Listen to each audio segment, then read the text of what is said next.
आपको चुपचाप कहाँ ले जा रही हूँ, तो आगे मेरे साथ चलिए और मैं तुरंत ही कुछ पलों में, कुछ सेकंड बताती हूँ मैं कहाँ जा रही हूँ और कहाँ आपको दर्शन कराने वाली हूँ आज।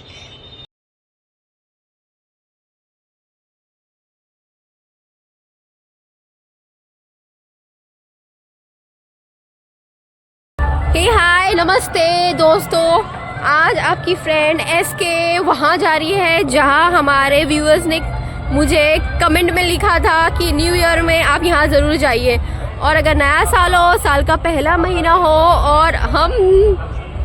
और आप सब ज़रूर चाहेंगे कि महादेव महाकाल के दर्शन करने के लिए, तो बस वहीं पहुँची हूँ महादेव के दर्शन करने के लिए, महादेव की नगरी उज्जैन। सो मैं आपको ये पूरे उज्जैन का वीडियो कंटेंट क्रिएट करके पोस्ट करूँगी एक व्लॉग में, और आपको बताऊँगी यहाँ तक कैसे पहुँचना है, यहाँ पर कैसे रहना है और क्या क्या सुविधा है यहाँ पर, स्पेशलिटी क्या है यहाँ की खाने की, और कौन सा महीना, कौन सा समय अच्छा होगा महादेव के दर्शन के लिए। वो है यही समय ठंड में, तो दिसंबर से फरवरी में पाओगे यहाँ ठंड है, स्वामी स्वामी ठंड है, हल्की हल्की धूप पड़ी है, जैसे आपको दिख रहा है हल्की हल्की धूप है यहाँ पर, और रात को ठंड तो है लेकिन काफ़ी बेरेबल ठंड है। तो आप ज़रूर आइए ये महीने में, और महाकाल के दर्शन मैंने लिए साल के पहले महीना ख़त्म होने से पहले। तो हमने सोचा कि क्यों ना हमारे व्यूअर्स को महाकाल के दर्शन किया जाए, और हम कल जा रहे हैं महाकालेश्वर टेम्पल, और इसी बीच हम कवर करने की कोशिश करेंगे भैरवनाथ जी की मंदिर, सिद्धि टेम्पल हम कवर करने की कोशिश करेंगे, ओमकारेश्वर, और भी बहुत काफ़ी जगह है यहाँ पर एक्सप्लोर करने के लिए, भगवान के आशीर्वाद लेने के लिए। तो भगवान का आशीर्वाद लेने, महाकाल का आशीर्वाद लेने के लिए जो काल को पलट देते हैं, हम पहुँच चुके हैं उनकी नगरी उज्जैन में। सो बने रहिए मेरे साथ में, और मैं आपको ये ज़रूर बताना चाहूँगी कि यहाँ तक पहुँचने के लिए काफ़ी महाकाल ने काफ़ी परीक्षा ली है, हमारी परीक्षा ली है मेरी, क्योंकि यहाँ पहुँचने के लिए ऐसा लगा था कि मैं नहीं पहुँच पाऊँगी यहाँ पर, मगर महादेव ने, महाकाल ने काल बदल दिया और मुझे यहाँ तक पहुँचा दिया है उनकी नगरी में उनके आशीर्वाद लेने के लिए।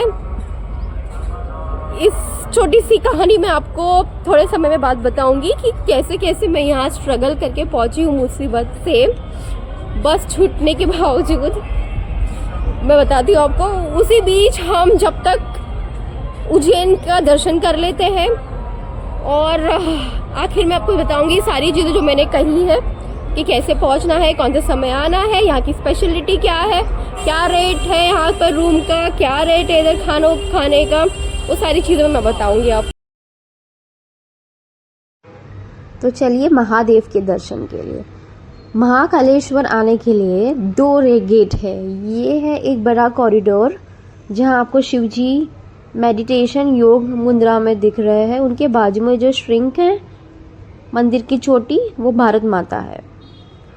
तो जैसे ये मार्केट दिख रहा है आपको, और एक चीज़ मैंने नोटिस की यहाँ पर, यहाँ आपको बहुत अच्छे से खाना, वो भी कम रेट में, और यहाँ पर आपको अन्नपूर्णा माता दिखेगी जो आपके लिए रोटी फुलके बनाते हुए हर एक कदम, हर एक नुक्कड़ में दिखेगी। जो मार्केट है यहाँ पर आपको सारी चीज़ें मिलेगी, चाहे आपको भगवान की चीज़ें, अगरबत्ती, या आपको पूजा का सामान, या आपको वस्त्र भगवान को चढ़ाने के लिए, या खुद के लिए महाकाल का गमछा लेना हो, बहुत सारी चीज़ें हैं। आपको छोटे मोटे झुमके वगैरह वो भी मिल जाएंगे, और हर एक कदमों में यहाँ पर आपको चाट की दुकान जो काफ़ी फेमस है यहाँ के चाट। वैसे हमने चाट तो काफ़ी खाई है हर जगह की, बट यहाँ की ज़रूर टेस्ट करेंगे। और जैसे हम आगे बढ़े तो आज हमने दर्शन की लाइन पे लगे थे महाकालेश्वर के। तो मैं आपको बता दूं, बताने से पहले आप सभी को हर हर महादेव, जय महाकालेश्वर। तो महाकालेश्वर के दर्शन जाने से पहले हमने महाकालेश्वर जी का टीका ज़रूर लगा लिया था माथे पर, जिससे काफ़ी ठंडक पहुंची और काफ़ी सुकून मिला कि भगवान के करीब है, हम ऐसा फील हुआ हमें। तो जैसे ही हमने टीका लगा, महाकालेश्वर की लाइन में खड़े रहे गेट नंबर 5 पे। सो हम आपको बताना चाहेंगे कि अगर आपको शीघ्र दर्शन लेना है, हमने शीघ्र दर्शन लिया था क्योंकि हमें 3 दिन में 2 जगह कवर करना था, ओमकारेश्वर के महाकालेश्वर के मंदिर। तो जैसे ही हम पहुँचे गेट नंबर 5 तो हमने शीघ्र दर्शन कर लिए महाकालेश्वर के। और अगर आपको शीघ्र दर्शन नहीं है तो आप ले सकते हो, अभी महाकालेश्वर। हर हर महादेव। तो कल शाम उतरते ही महाकालेश्वर जी के दर्शन हो गए और आज है दूसरा दिन। तो आज हमने पोहा चाय पी जो काफ़ी रिजनेबल रेट थी, 20 रुपये का पोहा, 20 की चाय। दोनों लेते ही हम निकल चुके हैं आगे के सफ़र के लिए, और आप भी हमारे साथ बने रहिए सफ़र पे। तो सफ़र तय करते हुए हमने ऑटो रिक्शा बुक किए जो हमें 5 जगह के दर्शन करवाएंगे। तो ऑटो रिक्शा में हमें देखिए कौन मिल गया है, और ऑटो रिक्शा का रेट का। दोस्तों जैसे मैंने कहा हम निकल चुके हैं महाकाल की नगरी में। तो हमें हमारे साथ एक मुंबई कर भी मिल गई है। Hello. जो हमारे ऑटो में है। Hello hi. तो हमारे साथ जो तृप्ति है जो मुंबई में रहती है हमारे आसपास ही, हम साथ में ही निकले थे। ट्रेन में भी मुझे मिल गई थी और ऑटो रिक्शा में भी मिल गई है लड़की मुझे। तो काफ़ी अच्छी दोस्ती भी हो गई है। हम शायद से, आप कैसे जाने वाले हो, बस से ही जाते वक्त की ट्रेन से? बस से।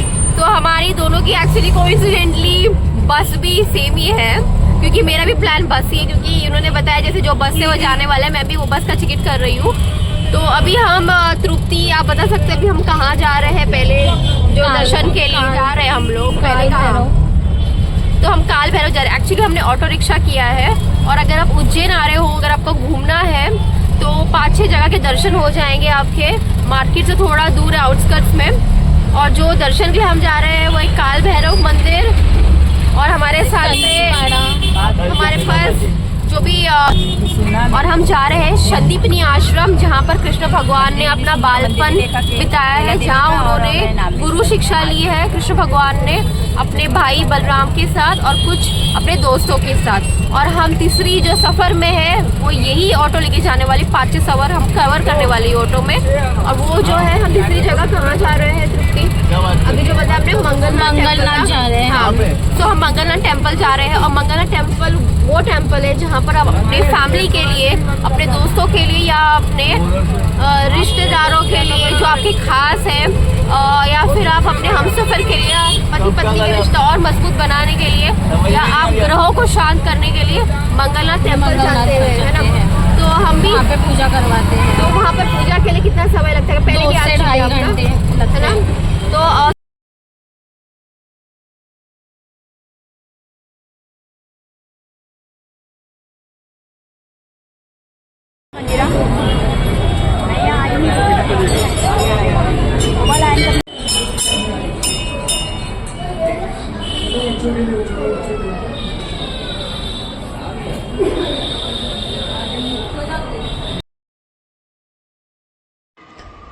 तो हमने ऑटो रिक्शा से पहला जो सफ़र तय किया है वो है श्री महाकालेश्वर मंदिर के लिए निकले थे। और उससे पहले ही एक और मंदिर है लग के है, वो है श्री वैभव महालक्ष्मी मंदिर। यहाँ पर आपको अलग अलग लक्ष्मी जी के वर्णन, आपको यहाँ पर अलग अलग लक्ष्मी जी के अवतार, यहाँ लक्ष्मी जी का जो स्वभाव है, जो आशीर्वाद देती है, वो सब नाम पे महालक्ष्मी जी। देखिए, संतान देवी महालक्ष्मी जी। तो यहाँ पर हमने दर्शन किए, काफ़ी सुकून मिला। यहाँ पर हर एक मंदिर में आपको सुकून मिलेगा, हर एक कदम पे काफ़ी सारी मंदिरें हैं। यहाँ पर सारे मंदिरों के दर्शन करते करते हम चल रहे हैं। तो ये हमारा पहला ठहराव है जहाँ हम ऑटो रिक्शा से उतरे हैं, वो है श्री वैभव महालक्ष्मी जी। जय महालक्ष्मी। यह मंदिर में ही हमें गौशाला मिली और वहाँ गाय माता की सेवा करने का एक सौभाग्य मिल गया। तो हमने गाय माता को चारे खिलाए कुछ, और चारे खिलाते खिलाते उनका आशीर्वाद लेते लेते आगे बढ़े। तो जैसे ही हम आगे बढ़े, जो दूसरा स्थान था यहाँ पर आपके सामने है, देखिए, ये भी दूसरा भी स्थान माता रानी की मंदिर है। तो ये जो स्थान है वो है गढ़ कालिका माता। तो जय माँ रानी, जय माता रानी। गढ़ कालिका माता मंदिर पहुँचे हम। कालिका मंदिर देखिए, इतनी सुंदर है। और वहाँ की भी दर्शन लेते हुए हमने ऑटो रिक्शा की और हम जा रहे हैं आगे हरियाली के बीचों बीच। हम जा रहे हैं काल भैरव के दर्शन के लिए। और मैं आपको बता दूं, काल भैरव का दर्शन आसान दर्शन नहीं है। अगर आप शिव जी के दर्शन के लिए आए हो, ओमकारेश्वर आए हो, महाकालेश्वर आए हो, आपको काल भैरव के दर्शन करने ही करने हैं। सो हमारे ऑटो वाले थे जो गाइड भी थे हमारे, वो गाइड भी कर रहे थे हमें। यही तो खास बात है हमारे हिंदुस्तान की। वो गाइड मुस्लिम होके उनको इतनी जानकारी थी हिंदू धर्मों के बारे में, हिंदू संस्कृति के बारे में, हिंदू मंदिरों के बारे में। उन्होंने कहा काल भैरव जाने से आप पहले मंगलनाथ मंदिर जी के दर्शन करिए। मंगलनाथ मंदिर वो मंदिर है जहाँ हमारा मंगल ग्रह तपस्या कर रहे हैं, बैठे हुए हैं। अगर आपका मंगल दोष है तो यहाँ पर आके ज़रूर तपस्या करिए, ज़रूर आके पूजा करिए। और मेरा कुछ सवाल था जो मैंने पंडित जी से पूछ के क्लियर कर दिया, सुनिए।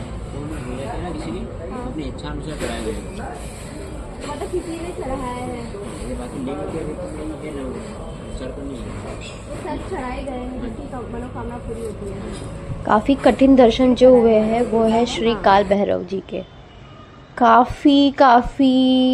काफ़ी हमें मुसीबत से गुजरना पड़ा, लेकिन वो काल भैरव की का ही आशीर्वाद है जो हम उन तक पहुंच चुके। क्योंकि यहाँ पर काफ़ी स्टम्पेड होने से बच गए। यहाँ की सुविधा थोड़ी कमज़ोर थी, मैं बोल सकती हूँ बहुत कमज़ोर थी। यहाँ पर की सुविधा बढ़ानी चाहिए, सिक्योरिटी को एक क्यू में भेजना चाहिए लोगों को, क्योंकि एक के गिरने से सारे लोग गिरेंगे एक के ऊपर एक। तो काफ़ी झगड़ा करके हम पहुँचे काल भैरव जी के दर्शन के बाद हम पहुँचे हर सिद्धि माता जी के दर्शन के लिए।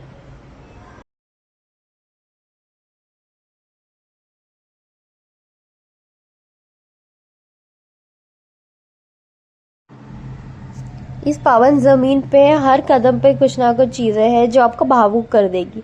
अब हम पहुँचे महर्षि शांतिपनी आश्रम। ये जो आश्रम है शांतिपनी जी का, शांतिपनी जी वो है जिन्होंने ज्ञान दिया है, आप गुरु कह सकते हो, कृष्ण भगवान के गुरु।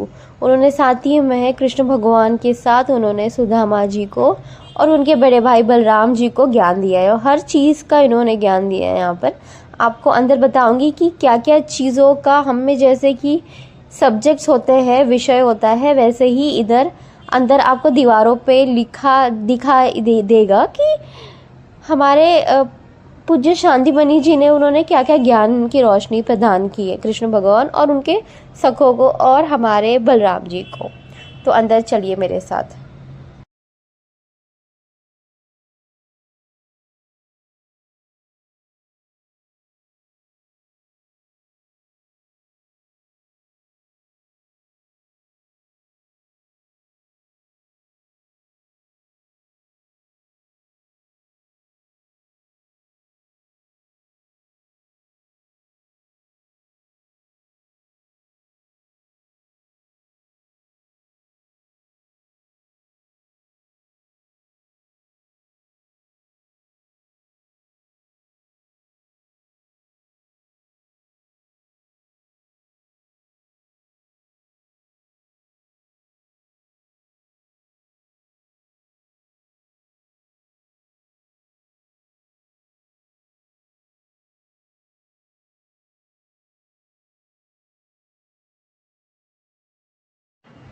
और बाहर निकलते ही जो आपने अभी नदी देखी छोटी सी, ये वो तालाब है जहाँ कृष्ण भगवान अपने स्वयं कपड़े धोआ करते थे। देखिए, भगवान को सारी चीज़ें स्वयं करने में आनंद होता था, वो सारी चीज़ें। और उनके गुरु ऐसा ही नहीं कि हमें जैसे आज का विषय अंग्रेज़ी आना चाहिए, ऐसा नहीं है। देखिए कितने अलग अलग तरीके के उन्होंने ज्ञान दिया है अपने शिष्यों को, जो सारा डिस्प्ले है आपके सामने। अलग अलग तरीके का इमोशनल नॉलेज है इनके पास, इंटेलेक्चुअल नॉलेज, एस्ट्रोलॉजी, कल कैसे आप प्लैनेट को आगे कर सकते हो, हर चीज़ के लिए ग्रह शांति कैसे कर सकते हो, ये सारी नॉलेज उन्होंने, वो समय का जो अंदाज है शिष्य गुरु, आपको ये सारी चीज़ें सिर्फ इतिहास और किताबों में मिलेगी।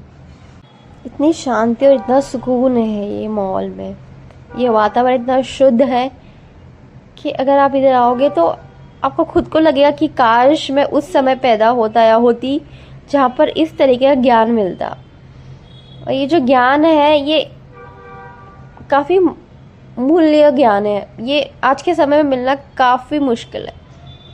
शास्त्रों का ज्ञान, आप अपना स्वयं खुद का पालन पोषण कैसे करें वो ज्ञान मिलना, किस तरीके से जड़ी बूटी का इस्तेमाल किया जाए, किस तरीके से दूसरों की सेवा की जाए, किस तरीके से दूसरों को समझने सुनने की शक्ति ये गुरु हमें देते थे। आज के समय में ये ज्ञान मिलना काफ़ी मुश्किल है। ऐसा नहीं कि इन्होंने सिर्फ ये ज्ञान दिया, इन्होंने काफ़ी ठिठोला, काफ़ी मस्ती मजाक भी रहा है इनके शिष्य गुरु के बीच।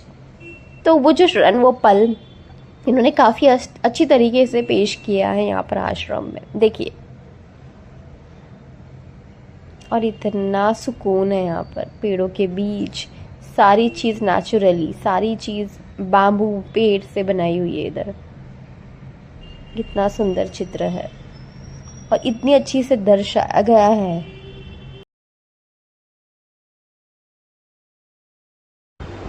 हमारा भारत देश इतना महान है कि हर एक देश, हर एक शहर, हर एक नुक्कड़ में आपको कोई ना कोई पौराणिक कहानियाँ, कोई ना कोई पौराणिक इतिहास नज़र आएगा। और अगर आप अपने देश में घूमना चाहते हो तो मैं यही कहूँगी कि आप शुरुआत ही अपनी जड़ों से कीजिए। तो ये सारी चीज़ें जो हम देख रहे हैं आज के समय, हमें हमारे गुरु हमें ये नहीं सिखाएंगे जो शिक्षा शांतिपनी जी ने दी थी कृष्ण जी को। तो जैसे मैंने कहा अभी शुरुआत में ही कि यहाँ का सफ़र थोड़ा कठिन रहा है मेरा, डंड पेल रहा है। तो वही आपसे शेयर करना चाहूँगी मैं कि यहाँ पहुँचने के लिए मैंने काफ़ी कोशिश की। मुंबई से मैं 3 हाथ नाका ठाणे पहुँची थी, बट मेरी बस निकल चुकी थी, तो 2 ऑटो करना पड़ा। बस के पीछे फॉलो करते करते बस रुकी नहीं रही थी, तो बस कुछ पल के लिए कुछ रंग लगा कि बस मेरा नसीब नहीं है महाकाल के दर्शन के लिए, शायद बुलावा नहीं आया है महाकाल जी का। मगर फिर भी जो मुंबई लोकल है वो पकड़ के फिर थाने स्टेशन पहुंच के कल्याण पकड़ी। कल्याण में भी ट्रेन कल्याण स्टेशन पहुंचने से पहले 3 सिग्नल आ चुका था, ट्रेन रुक गई और बस भिवंडी तक पहुंच चुकी थी और निकलने ही वाली थी वहां से। तो लोकल ट्रेन में सफ़र करके महाकाल जी के बारे में सही कहा है सब ने कि महाकाल सारे कालों को पलट देते हैं, समय रोक देते हैं। दोस्तों, तो कल है 26 जनवरी और आज 25 जनवरी है और इतने शुभ पावन अवसर में हमें मौका मिला है कि हम भारत माता, देवी माता के दर्शन किया जाए। सो आज उज्जैन में ऐसा नहीं है कि किसी मतलब आपको सारे देवी देवताओं के मंदिर मिलेगी, तो हमने मौका निकालते ही भारत माता रानी के दर्शन कर ली। जो हमारे भारत माता देवी है उनके दर्शन पावन, अब मतलब कहते हैं ना कि मतलब नसीब की बात है। हमने कभी सोचा भी नहीं था कि कभी 26 जनवरी ऐसे मनाने का मौका मिलेगा हमें। इतनी सुंदर सौम्य माता रानी और इतनी अच्छी सुंदर, यहाँ पर सारी मंदिर इतनी स्वच्छ सुंदर साफ़ है कि काफ़ी ध्यान रखा गया है कि कोई भी सफ़र से बहुत जगह से लोग, अलग अलग जगह से लोग आते हैं दर्शन के लिए उज्जैन महाकालेश्वर। यहाँ पर हर एक गली नुक्कड़ कोने में आपको कोई ना कोई मंदिर ज़रूर मिलेगी।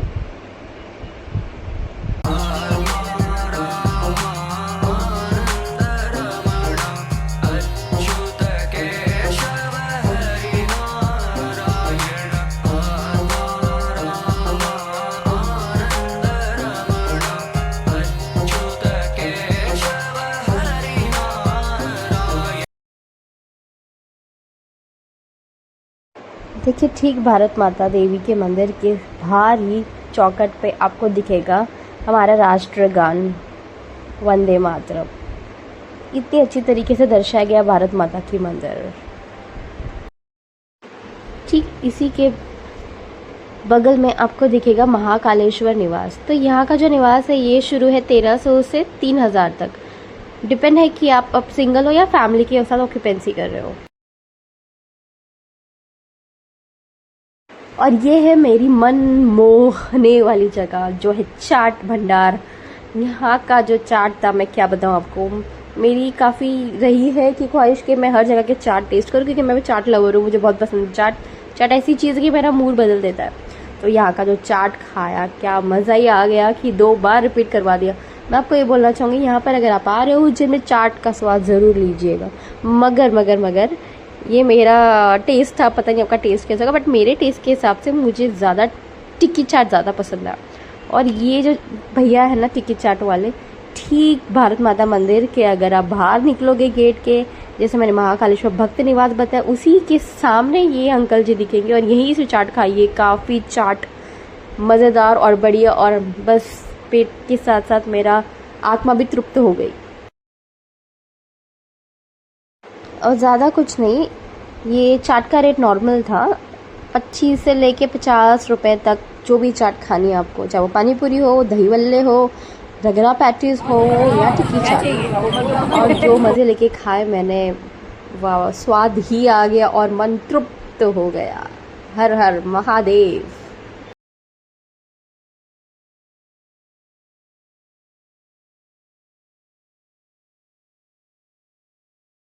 आज है गणतंत्र दिवस, जैसे मैंने कहा था कल भारत माता जी के दर्शन हो गए। आज सुबह उठते ही हम जब निकले दर्शन के लिए, आगे हमारे तिरंगा का अवसर मिल गया। बहुत अच्छा लगा, यहाँ सारे के सारे मिलजुल कर तिरंगा के उत्सव मना रहे थे और हमने भी इसमें भाग लिया और भारत माता की जय जयकार, खूब जय जयकार किया हमने।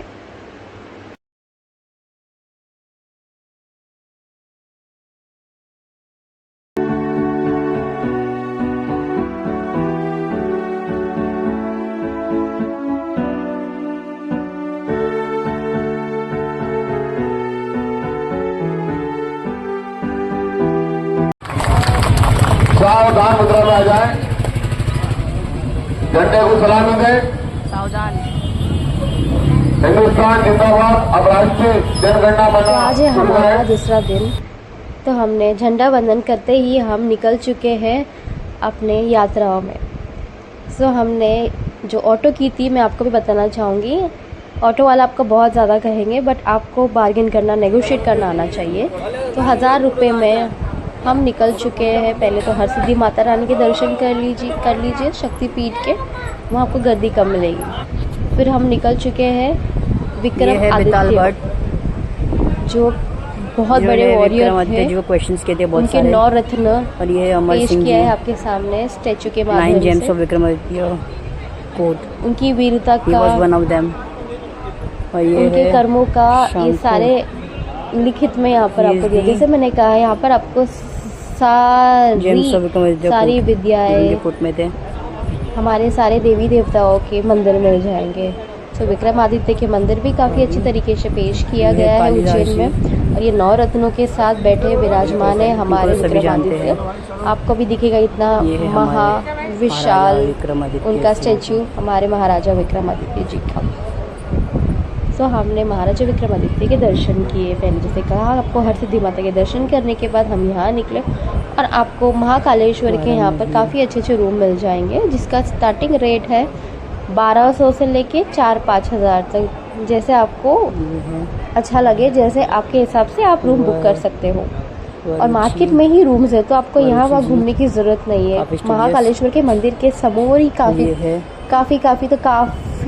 ऑप्शंस है आपको स्टे करने के। बस मैं ये बोलना चाहूँगी, रविवार को थोड़ा आप अवॉइड करिए, संडे को आना। संडे को काफ़ी गर्दी रहती है यहाँ पर, वीकडेज में आइए। तो हमने दर्शन लेते लेते, और एक और चीज़ बोलना चाहूँगी मैं आपको, महाकालेश्वर के बस नज़दीक ही आपको 3-4 मंदिरें दिखेगी, उसके दर्शन कर लीजिए। उसके लिए ऑटो मत करिए, काफ़ी नज़दीक है। जैसे कि राम घाट के दर्शन हो गए, महाकालेश्वर के दर्शन हो गए, ये विक्रमादित्य की बड़ी विशाल मंदिर है, आप बोल सकते हो।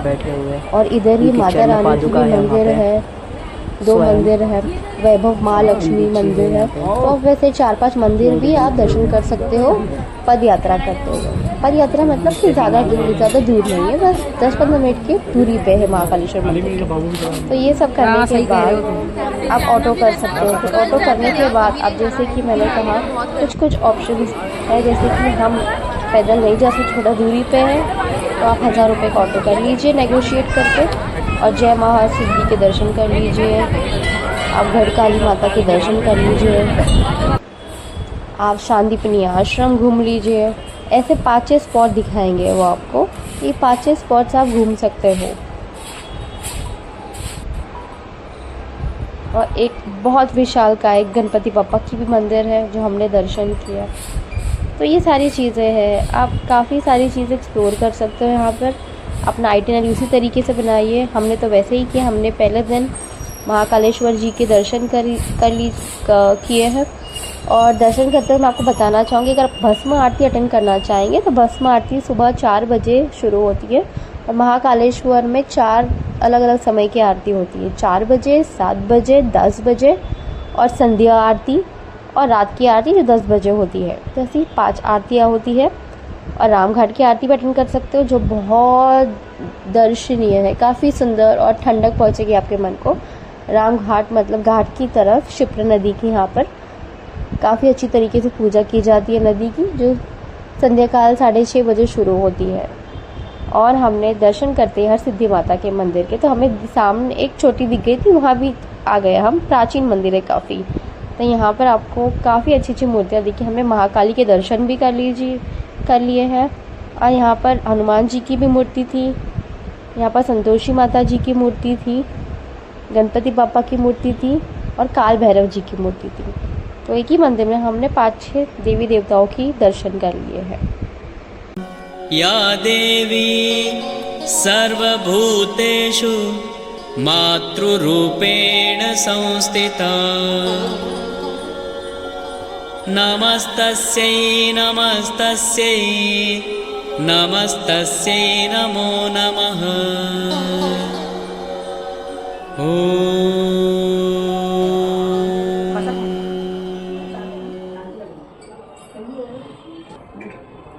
दोस्तों, मैं आपको दूसरे ब्लॉगर की तरह झूठ नहीं कहूँगी। मैं आपको ये बोलना चाहूँगी, अगर आप प्लान कर रहे हो फैमिली के साथ या सोलो ट्रिप करने के लिए ओमकारेश्वर महाकालेश्वर जी के दर्शन साथ करने के लिए, तो मैं आपको यही बोलना चाहूँगी कि 5 दिन का समय ज़रूर निकाल के आइएगा। और यहाँ दर्शन के लिए अगर आप आ रहे हो तो उज्जैन उतरिए। उज्जैन से आपको काफ़ी नज़दीक मिलेगी महाकालेश्वर जी की मंदिर। उज्जैन ट्रेन से आ रहे हो या उज्जैन बस से आ रहे हो, आप नानखेड़ा उतरिए बस से, और उज्जैन से आ रहे हो तो उज्जैन स्टेशन उतर के आप पहुँच जाइए महाकालेश्वर जी की नगरी, महाकालेश्वर टेम्पल। और वहाँ से आपको काफ़ी नज़दीक बहुत सारे ऑप्शन दिख जाएंगे स्टे करने के, जैसे मैंने बताया आपको। तो ये रही आने की बात। और मैं बताऊँगी कि आपका खर्चा कितना होगा 5 दिन का। जैसे मैंने कहा 1200 रुपया है 1 दिन का स्टे। 2 दिन आपको महाकालेश्वर रुकना है, और आपको चाहिए तो 2 दिन ओमकारेश्वर रुक सकते हो, क्योंकि ओमकारेश्वर में भी कई सारी मंदिर है जो आपको कवर करना काफ़ी ज़रूरी है। जैसे कि ओमकारेश्वर ज्योतिर्लिंग हो गया है, मामलेश्वर हो गया है, काली की मंदिर है वहाँ पर, बगलामुखी मंदिर है बहुत फेमस वहाँ पर। और वहाँ का खाना आपको अगर क्यूज़िन आपको ट्राई करना है, तो इसलिए 2 दिन का सफ़र काफ़ी ज़रूरी है, आप तय करके आइए। और 1200 के हिसाब से अगर 2 दिन आप रुक गए तो आपका नहीं बोल के भी 2500 रुपया का खर्चा है, 2000 से 2500 रुपया स्टे करने का होटल में। और यहाँ खाने का तो कोई दिक्कत ही नहीं है, क्योंकि खाना का प्लेट आपको 80 रुपये से स्टार्ट है, जो भरपेट खाना खिला देगी आपको। तो खाने का रेट काफ़ी कम है इधर। बट मैं बोलना चाहूँगी कि वीकडेज़ में आइए, पिक टाइम पे मत आइए, या कोई स्पिरिचुअल डे पे मत आइए। काफ़ी गर्दी और दाम आपको 10 गुना ज़्यादा बढ़ जाएगा इधर आपका। और आपको अगर यहाँ से ओमकारेश्वर जाना है तो 1000 से 1200 रुपये सीट है कार का, एक पर पर्सन। यहाँ से बसेस भी अवेलेबल है महाकालेश्वर मंदिर मार्केट से, जो आपको 3 से 4 का समय है। सुबह जैसे आपको ठीक लगे वैसे आप सफ़र कर सकते हैं ओमकारेश्वर जाने के लिए महाकालेश्वर से। और तीसरी बात काफ़ी ज़रूरी, नेगोशिएट करना ना भूलिए। तो ओवरऑल मैं बोलना चाहूँगी जो आपका पैकेज है 5 दिन का, नहीं कह के भी आपको कम से कम 8,000 रुपये लेके आना है आपके साथ पर पर्सन, ओमकारेश्वर और महाकालेश्वर मिला। और ये आपके ऊपर डिपेंड है किस तरीके की आप कंफर्ट से आ रहे हो, बस से आ रहे हो, ट्रेन से आ रहे हो, उसी हिसाब से आपका रेट भी बढ़ जाएगा। मिनिमम 8,000 रुपये तो चाहिए आपको 5 दिन के दर्शन, 5 दिन के सफ़र के लिए ओमकारेश्वर महाकालेश्वर जी के। तो जैसे मैंने कहा अभी मैं बस जा रही हूँ, अगले वीडियो के साथ ज़रूर आऊँगी आपके पास। ये सारी जो मेमोरीज़ है ये सब लेकर जा रही हूँ। जैसे कि राम घाट में हमने बैठ के सोनी सुंदी ठंडी हवा ली, शाम को माता के दर्शन कर लिए हमने, देवी माँ के भी दर्शन कर लीजिए और भारत माता के भी दर्शन करा दी है आपको। और उसी के साथ काल भैरव के दर्शन भी कर लिए हमने। और काल भैरव दर्शन के लिए मैं आपको बोलना चाहूँगी कि काफ़ी गर्दी मिलेगी आपको, इसलिए स्पेशली चाहिए तो आप इसी के लिए स्पेशली वीकडेज ज़रूर देखिएगा। थोड़ा कठिन है दर्शन काल भैरव जी के।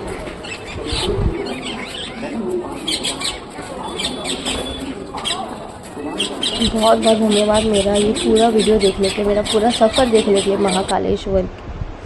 बस आपसे यही बोलना चाहती हूँ, महादेव आप सबको सही राह दिखाए और सही रास्ते पे चलाए और आप सबको महाकाल का आशीर्वाद, महाकाल का प्यार और आप सभी को मौका मिले महाकालेश्वर के दर्शन के लिए।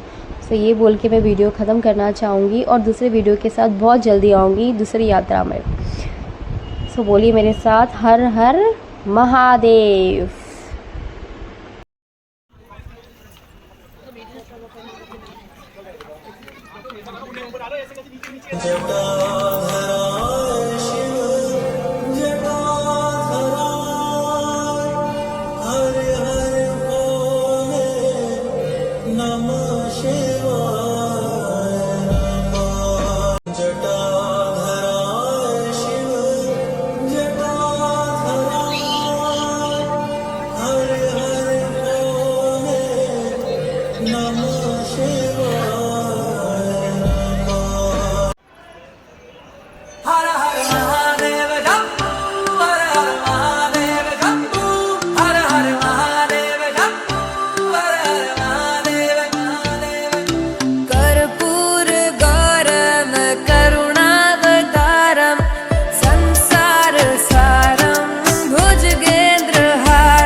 अब बैक टू मुंबई, वही सफ़र, वही खरबूड़ा रोड, वो ऑटो, वो लाल पीली बस वापस आ गए अपने मुंबई में। वही लंबी लंबी बिल्डिंग्स, कर्म भूमि मुंबई। तो महाकालेश्वर की यादें ज़रूर लेते आए हुए हैं।